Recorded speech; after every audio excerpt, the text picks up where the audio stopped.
Son sort est désormais entre les mains du président Sarkozy. Quelques jours après la sortie en France du film de Rachid Bouchareb, Hors-la-loi, une nouvelle polémique suscitée cette fois-ci par quelques minutes du long métrage, celle consacrée au massacre de Sétif perpétré par l'armée française en 1945. La preuve que cet épisode sanglant de la colonisation française en Algérie est loin d'avoir été assimilé. Face à face musclé à la sortie d'un cinéma de Marseille. D'un côté des pieds noirs et des anciens combattants de la guerre d'Algérie. De l'autre des Français d'origine algérienne.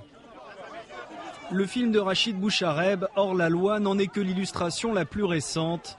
Des deux côtés de la Méditerranée, le massacre de Sétif continue de diviser. En Algérie, il fait partie de la mémoire collective. Des commémorations ont lieu chaque année, comme ici, pour les 60 ans du massacre. Pour de nombreux historiens, ce fut un pas décisif vers la guerre d'Algérie. Le 8 mai 1945 à Sétif a été un événement très important, ressenti par la population algérienne comme le début d'un conflit violent avec la colonisation française. 8 mai 1945, le jour de la victoire des Alliés sur l'Allemagne nazie. Une victoire à laquelle ont contribué des dizaines de milliers de soldats algériens. Dans l'est de l'Algérie, des manifestations pacifiques sont organisées par le mouvement nationaliste. À Sétif, un drapeau algérien est brandi par un jeune homme de 26 ans, abattu par un policier. La situation dégénère, les forces de l'ordre tirent sur la foule. En représailles, des milliers de manifestants s'en prennent aveuglément aux colons français et en tuent une trentaine. En quelques jours, on dénombre plus d'une centaine de morts côté français. Les autorités coloniales se livrent alors à une répression sanglante dans la région de Sétif.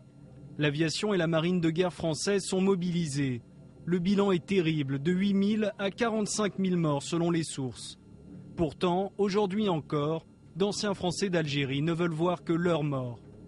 Lorsque on parle de l'événement sous un autre angle, qu'on parle des dizaines de milliers de victimes algériennes, eh bien, ça semble comme une négation de l'histoire à cette mémoire collective de cette communauté pieds noirs nostalgique.